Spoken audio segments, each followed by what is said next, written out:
Hello and welcome to another episode of Market Track with Abuzar. We are into January 2021 now and putting 2020 behind us. It was somewhat of a year to go through. Very hot real estate market, and we'll be looking at the December numbers, 2020 versus 2019 year over year, just to see the market activity. Stay tuned.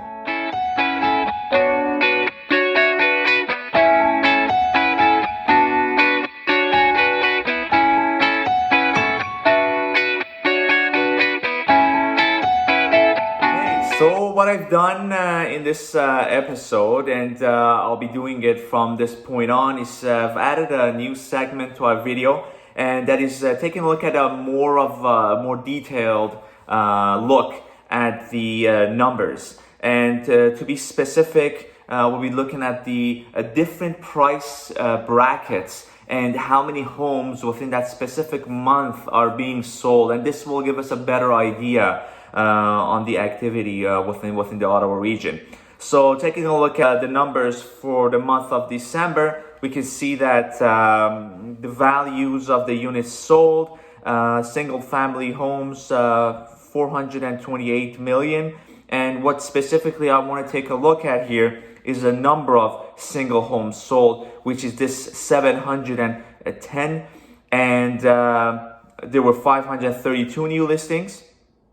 And looking at the other categories other than single family homes, which takes into factor the condominiums as well as the row units, you're looking at approximately 103 million. And the numbers sold was 292 and 213 new listings. Now the total of numbers sold for the month of December 2020 is 1,027 units, and the new listings were 764. Now going down on this document here, it's very important, which I wanted to show you, which was interesting to myself as well, is the price brackets. And you know, when I talk to you guys sometimes over the phone or in person, we talk about, okay, what price bracket or range are we into, and the demand for that, and so on. And what's remarkable here is that is how the number of listings sold, because of the increase in prices in the bracket of, for instance, 200 to 240, or even up to $280,000 to $320,000 are on the decline. Whereas we're seeing, for instance, 77 homes between the price bracket of 360 to 400,000, and when we get closer to the higher bracket, we're seeing even a higher amount of numbers sold, and significantly the range between 600 to a million. We're seeing 276 units sold, and this shows that there is basically money being circulated. And believe it or not, when people ask me, can people afford it?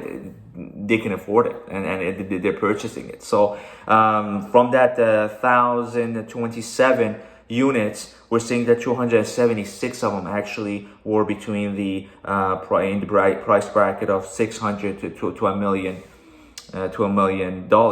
Which was very interesting. And again, in the mid portion of that document, you can see that, or the slide, you can see that, farms were 2,600,000 approximately, and vacant land. So again, not a smaller portion of the sales, but the driving force, I would say, are the residential freeholds at the moment, and the condos, actually we had a bit of a spike as well, but that's on a week-to-week basis, which is not as specific or general, if you might say.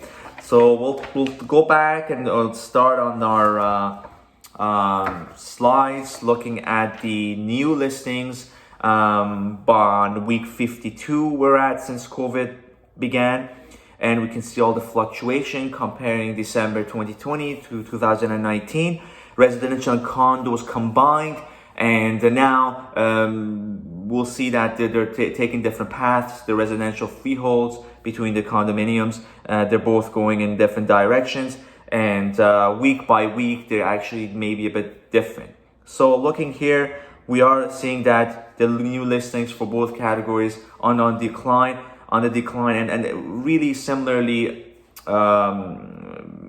taking the possession and becoming similar in terms of pattern as it was to 2019, when we actually saw a more moderate or normal market. Looking at the sold properties by week, residential and condominiums, we are seeing that the sold properties are on the decline as well for both categories of the number of properties sold, and that's because the lack of inventory. So that's basically a relation between the two. Looking at the average sale price by week and the residential condominium, now we are seeing a dip again. This is a week by week, perhaps a lot of things because of COVID were impacted. So really week by week is maybe too close of a range to look at. But looking at week 52, there was a drop in both categories. Now, looking at the residential specifically on its own, now even in that, you have to take into consideration that single homes, row units, and stack homes, if they are freehold and on condominiums, they all should be taken a look at separately. If you guys need any additional information, I'll be more than glad to email it to you or talk it over the phone or Zoom or whatever, however you prefer, to get in depth into each category separately and all the stats and everything. I can even provide you guys the increase or decrease percentages by area to give you a better notion of what's been happening in different areas of the market and different parts of the city. So looking at the residential, we are seeing a drop in the average sale price, but again, this is a bit not as specific as what we're seeing on the battlefield, if you might want to say. Just this 2 days ago, for a mid-unit, older, built around 99, 2000 townhome. It was well done. It was updated, but not that significantly. The list price of the home was $425,000, and they actually received 51 offers, and it ended up selling above $600,000. So I believe it was right around the ballpark of $620,000. So again, I'm not up for some agents that do list properties very low. I think that's not right. It gives the buyers the wrong notion. I believe out of that 51 offers that came in, a lot of individuals, perhaps more than half of them, their affordability price range or bracket, they probably fell right around the ballpark of high 400s. Whereas the rest, they were competing more aggressively, and then it ended up in the 600s. So I always do my very best to price it correctly, so that we don't attract a lot of bad publicity as agents. And again, the lack of inventory is another driving force of this, with hand in hand with the low interest rates. But 51 offers was just wow. That's something that it's mind-boggling, really. So that's pretty much what's been happening, and area by area is different. But for this specific week 52 that we are taking a look at, we're seeing a similar pattern to 2019, where there's a bit of a decline in the average sale price in the residential category. Now, taking a look at the average sale price of condos, now we see a increase on the overall average, and which is again against what we saw in 2019. But again, I think it's just fixing itself, or that pattern is falling into place, and all these regulations with the COVID, it does really impact the market activity. All right. So now let's take a look at each type of home separately, looking at December 2020 versus 2019, like taking like the residential homes. We had in December 291 active listings and 474 listings sold. And we can see that in December 2019, we actually had 537 active listings and 361 units sold in this category. Now, taking a look at the average days on the market, December to 2020, the average days were 19 days, whereas it was 31 days. So again, homes are selling much faster than last year, and demand is a driving force on that. Taking a look at the residential, the close price or sold price to list price or original price ratio, December 2020, it was 101% approximately of the list price, the sold price, and December 2019, again 100%. So both years you're looking at close to asking, or even higher than on average. We're basically getting, or the sellers are getting what they're asking for, or even a higher amount. Now going into and looking at the condo market for December 2020.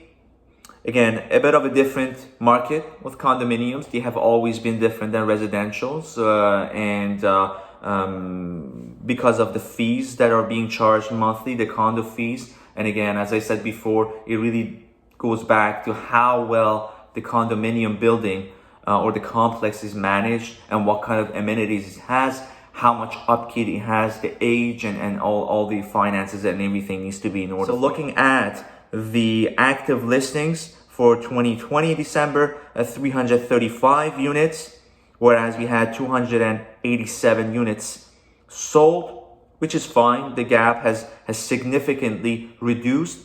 I remember telling you guys this will correct itself, and it is doing so. We took a look at November. We saw the huge gap, 536 active units and 379, and now we're seeing a much lesser gap. And I mentioned before, why would that happen?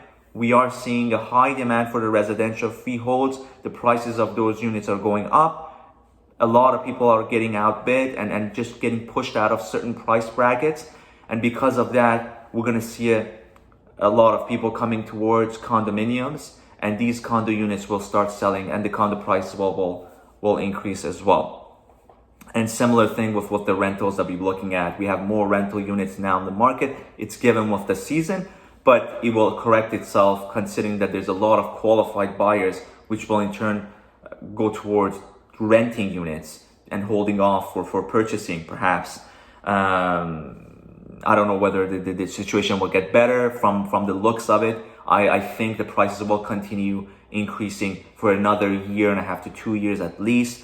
We got to consider that right now the immigration has pretty much stopped. We don't have a lot of immigrants coming in, and when that in turn changes, I believe there will be a higher demand for properties in Ottawa. So that's something to think about as well. But again, that's one of the reasons that we do have more rental units on the market, and a lot of investors need to understand that you need to perhaps cope with the situation, with your units being longer on the market, and to request a price that is more affordable for individuals being able to rent it. And this will adjust itself as we get into next year because of the reasons that I just mentioned. Now, looking at the December 2019, we had 209 active listings in the condominium category, and 204 units sold. Okay. Now the days on the market for condos For December 2020, it was 25 on average, and it was 28 days for 2019, and not a lot has changed. Very similar. You're looking at almost a month on average for a condo unit to stay on the market. Now, taking a look at the ratio of the sold price, or the closed price, and the original price, or the list price, we're looking at December 99.5%, and looking at the December 2019, it was 100. So a slight decline, I would say, in the sold price versus the asking, but not a significant difference that would be alarming in any way. Now, the rental market, as we discussed earlier, right now, looking at the Ottawa, considering all the units downtown, we're looking at all the rental investment condominiums and all the freeholds. So all of the rentals all together for this month of December, considering we're into the winter season, we'll always have a slower market. We have 660 units available and 232 units rented. Now, the demand is pretty much constant. And looking at December, we had 187 rented units. So pretty much the same, whereas we did have still a huge gap last December as well, 429 active listings, the rentals. And I truly believe that this gap will be less as we get into the second or third quarter of the year. So that's that. And then the days on the market, nothing's changed significantly. We're looking at 29 days for December 2020 and 27 for December 2019. And the one thing you have to remember is a lot of variables have to be considered, whether it's a condominium for a rental, whether it's single homes, and what it actually has the home has to offer. I find now with single homes, perhaps if a property would have a finished basement, a covered garage, those things will make a huge impact and are a great bonus for tenants. And that's a good attraction. So if you are looking for an investment property, location and what the home has to offer, whether it's the number of bathrooms, the bedrooms, a finished basement, covered parking, stuff like that are significant in tenants making a decision. So we're not seeing a huge problem or anything to be alarmed about. Days on the market for rentals are the same as well. So that's pretty much it for all the numbers for the Ottawa region for the month of December 2020. I wanted to wish you guys a happy new year, and I hope 2021 will be a better year. We got the vaccinations coming along. We got another some sort of a lockdown. It's a bit vague, and we're in the gray area in terms of what we can do and can't do. We just have to keep reading about it. So I really hope you guys are safe. You guys are keeping yourselves motivated. I know it's very difficult to keep motivated, to keep yourselves motivated during this time. It's really difficult on the mind. So keep being positive and exercise and do all the things that get you going and get you in a good mood. And if you haven't done so already, please subscribe to my channel and like this video. Until the next episode, take care.